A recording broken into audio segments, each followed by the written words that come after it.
Hey everyone, welcome to my channel or welcome back to my channel. Today I'm going to be sharing with you guys all the books that I read in the month of May.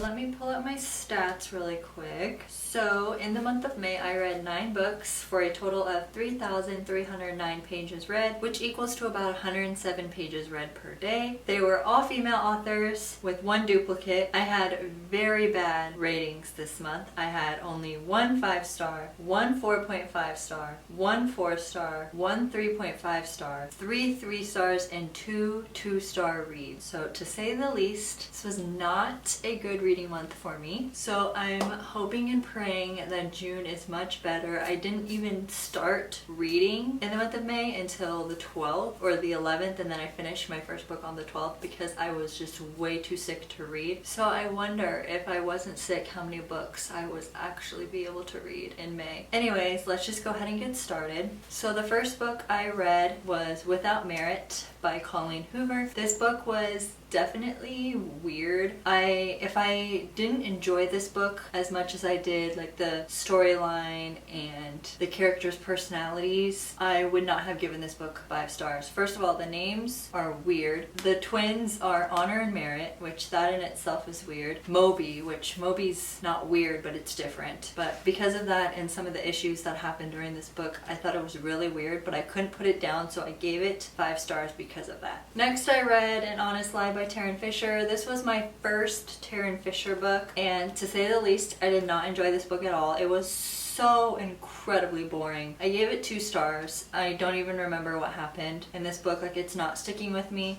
My hair is stuck in my chapstick. I will still read her other books because I don't want to just read one of her books and then write her off. I want to read more to see if maybe this one just was a flop. But yeah, I definitely did not enjoy this book and I don't even remember what happened. Next, I read Vicious by V.E. Schwab. This book was on my 2022 reading challenges. I'll link that video up above somewhere. But this is a fantasy book, and fantasy is not my go-to genre. But for a fantasy book, this one was not bad. Was it my absolute favorite book that I've ever read? No, because it's fantasy. I don't have the mind for fantasy. I really don't. I like to read more realistic, can happen in real life books than fantasy. But I still did enjoy this book. The writing was fantastic, way better than Addie LaRue. So because of that, I gave this book 3.5 stars, which can be taken either or with the ratings because it's like so in the middle. But for me, it wasn't bad. Next, I read My Summer Darlings by May Cobb. I read The Hunting Wives last year when it came out and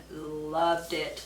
The slight infidelity did make me uncomfortable, but the plot of the book was so good that I bumped my rating from a 4 to a 5. So I was kind of hoping that I would do the same with this one because this one had infidelity in it as well, but it wasn't as major as The Hunting Wives. I still give it 4.5 stars, but the ending just didn't really hook me how I was wanting to give it the full 5 stars. But 4.5 stars is still a really good review.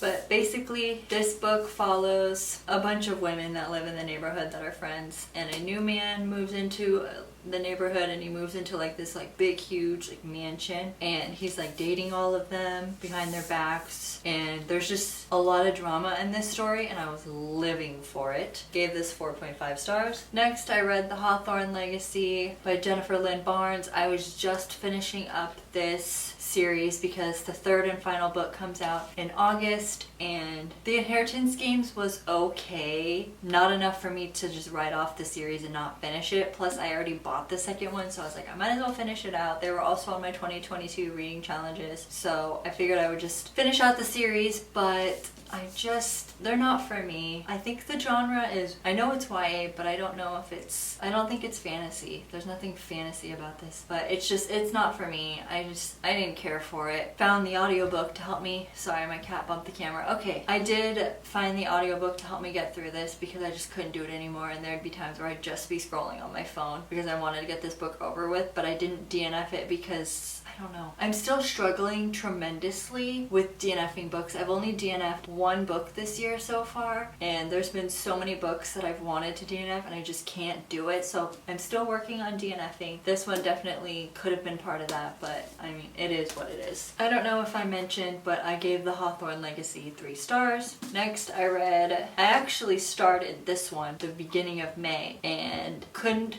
get into it, put it down and read other books, and then ended up doing the same as the Hawthorne Legacy, finding the audiobook, listening to it, and scrolling through my phone. This book was awful. I do not understand the hype of this book at all. This is my first Karen Slaughter book, and just like Taryn Fisher, I'll still read more of her books just to get the feel of her writing. I'm not just gonna read one book and write them off because I didn't like the book that I picked when their other books could have been better. So I will still read more of her books, but all the COVID references in this book, I couldn't do it. I could not take it anymore. I don't want to read about COVID.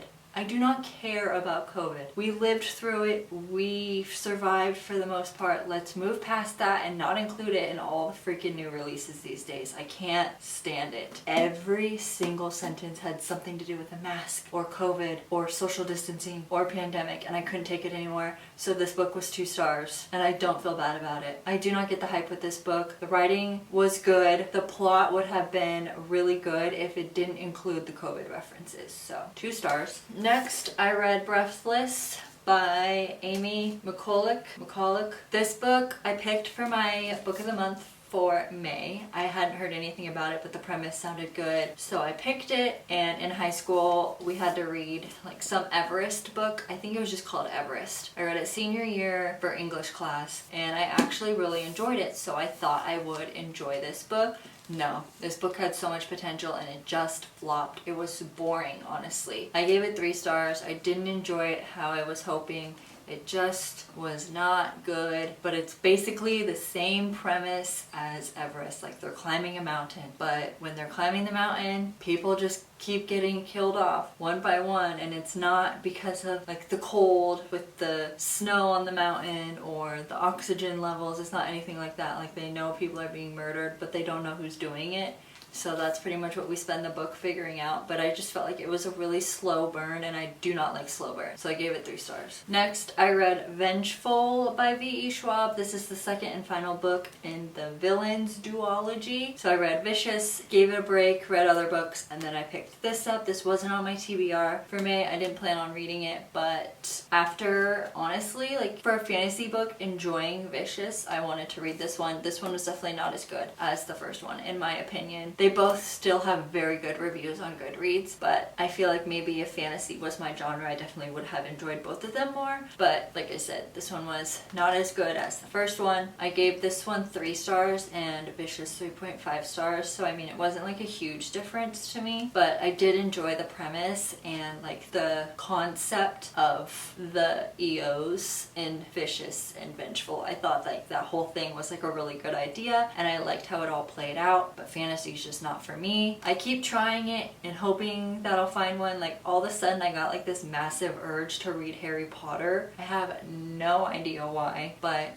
who knows, maybe fantasy will grow on me if I keep trying, so that's what I'm doing. So like I said, I read Vengeful. I'm not going to talk about it because it's the second in the series, but I did read Vicious and Vengeful. Like I said, 3 stars. And the last and final book I read this month was One of Us is Dead by Geneva Rose, and I don't know what it is, but this book is so heavy and the pages are so thick, and it only comes in hardcover, so when I was reading it my hand was cramping up, so it just wasn't a good time when I was trying to read it. But like, the book itself was actually very good. I gave it 4 stars. This book follows, it's like I don't know if it's a small town. When I was reading it, I got small town vibes for some reason, but it's about a bunch of women who are friends. Some of them are really good friends, some of them are just friends, and then some of them are fake friends, and then their husbands are all like friends as well. And then one owns a salon, so you would imagine that it's going to be super catty because it's a salon. But basically what happens is we kind of go back and forth. Like, we do different perspectives of all the girls,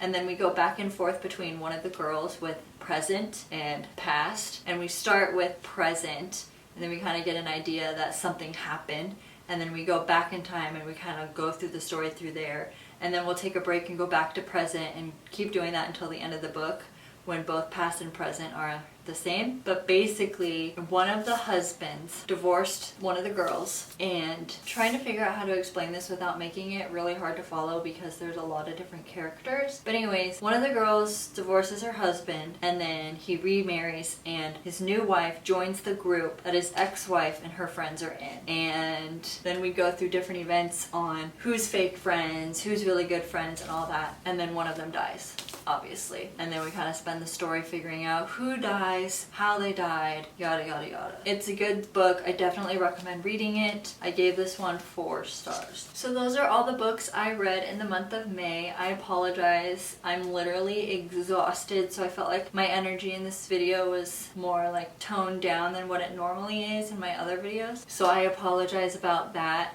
It's like 7:30 and I can barely keep my eyes open, but it is what it is. Thank you so much for watching this video. I hope you enjoyed it. Let me know in the comments below what you read in the month of May and what your favorite reads were. Please give this video a thumbs up, subscribe, and turn on post notifications to be notified every time I upload, and I'll see you in my next video. Bye!